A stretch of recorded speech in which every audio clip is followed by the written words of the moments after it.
ഞാൻ ഈ ARMൽ എനിക്ക് 40 ദിവസം ഡേറ്റ് തന്ന്, ഈ ഡേറ്റ് തന്നൊക്കെ ഓക്കെ പറഞ്ഞൊക്കെ അതായത് പിന്നെ അതിൻ്റെ ഈ ഇടയ്ക്കാണ്, ഈ ഡേറ്റ് തന്ന ഇടയ്ക്കാണ് ഞാൻ ഈ സംഭവം പിന്നെ പൈസ തിരിച്ചു ചോദിച്ചത്. കാരണം ഞാൻ 3-4 കൊല്ലമായിട്ട് ഈ പൈസ ചോദിച്ചിട്ടില്ല. അപ്പോൾ വീട് പണി നടക്കുന്നുണ്ട്, ചോദിച്ചു. തരാം എന്ന് പറഞ്ഞ് അങ്ങനെ മുന്നോട്ട് പോയപ്പോൾ ഞാൻ ഒരു ദിവസം ഇടവേള ബാബുച്ചേട്ടനെ വിളിച്ചിട്ട് ഞാൻ പറഞ്ഞു, ബാബുച്ചേട്ടാ എനിക്ക് ഇങ്ങനെ ഇത്രയും പൈസ തരാനുണ്ട്, ബാബുച്ചേട്ടൻ സംസാരിക്കണം എന്ന് പറഞ്ഞു. അങ്ങനെ ബാബുച്ചേട്ടൻ സംസാരിച്ച് എന്നെ തിരിച്ചിട്ട് സംഭവമൊക്കെ ഓക്കെ ഹരീഷിന് തരാണ്ടെന്ന് പറഞ്ഞ്, അതായത് പിന്നെ ഒരു കാര്യം ഇങ്ങനെ പല ആൾക്കാരും ഇയാളെ പറ്റിയിട്ട് ഇങ്ങനെ സംഭവം പറയുന്നുണ്ട്, അതുകൊണ്ട് ഹരീഷ് എങ്ങനെയെങ്കിലും ചോദിച്ച് വാങ്ങാൻ നോക്ക്. ശരി, ഞാൻ പിന്നെയും ചോദിച്ചു. അപ്പം എന്നോട് പറഞ്ഞു ഇന്നൊരു പടം ഇറങ്ങട്ടെ, ആ പടം ഇറങ്ങിയിട്ട് സെറ്റാക്കാമെന്ന് പറഞ്ഞു. ആ പടം ഇറങ്ങിയിട്ട് സെറ്റാക്കാമെന്ന് പറഞ്ഞ് അതൊന്നും തന്നില്ല.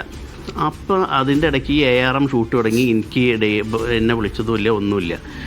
കഴിഞ്ഞ ഒരു ദിവസം ഞാൻ ഏഷ്യാനെറ്റിൻ്റെ പിന്നെ സീരിയൽ അവാർഡിന് പോയ സമയത്ത് ഞാൻ ടോവിനോനെ കണ്ടു.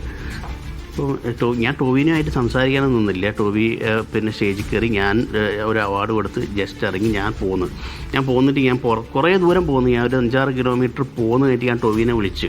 അപ്പോൾ ടോവി ചെയ്യുന്ന ഇറങ്ങിയിട്ടുണ്ടാകും. അപ്പോൾ ARMൻ്റെ പ്രൊമോഷനാണ്. ഞാൻ പറഞ്ഞു ഞാൻ അവിടെ ഉണ്ടെന്ന് ഞാൻ കണ്ടു, ഞാൻ പോന്നു. ചേട്ടൻ എവിടെയുള്ളത് വെച്ചു. ഞാൻ പറഞ്ഞു ഞാൻ കുറേ പോന്നു ടോവി. അല്ല ചേട്ടാ അവിടെ നിൽക്കെങ്കിൽ ലൊക്കേഷൻ അയച്ചു തന്നാൽ ഞാൻ ഇപ്പോൾ വരും എന്ന്. അങ്ങനെ ടോവി നേരെ വണ്ടി എടുത്ത് ഞാനുള്ള സ്ഥലത്ത് എന്താ ചേട്ടാ പ്രശ്നം, ചേട്ടൻ എന്താ നമ്മളെ പടത്തിൽ വരാഞ്ഞ് ചോദിച്ചു. ഞാൻ പറഞ്ഞ് എന്നെ വിളിച്ചിട്ടുണ്ടായി, പിന്നെ എന്തോ എനിക്ക് അറിഞ്ഞൂടാ, ചേട്ടന് ഡേറ്റ് ഇല്ല എന്ന് പറഞ്ഞു എന്ന് പറഞ്ഞു. ഞാൻ പറഞ്ഞു എനിക്ക് ഡേറ്റില്ല, ഞാൻ വീട്ടിലുണ്ടായി, എനിക്കൊരു പരിപാടി ഉണ്ടായില്ല. എന്നാൽ ചേട്ടൻ അങ്ങനെയാണ് പറഞ്ഞത്. അപ്പം ഞാൻ ഈ ന്യൂസ് പുറത്ത് വന്നപ്പോൾ ARMൻ്റെ ഡയറക്ടർ ജിതിൻ എനിക്ക് മെസ്സേജ് അയച്ചു, ചേട്ടൻ ഒരു റെസ്പോൺസും തരുന്നില്ല, വിളിച്ചിട്ട് ഫോൺ എടുക്കുന്നില്ല എന്നാണ് പറഞ്ഞത്.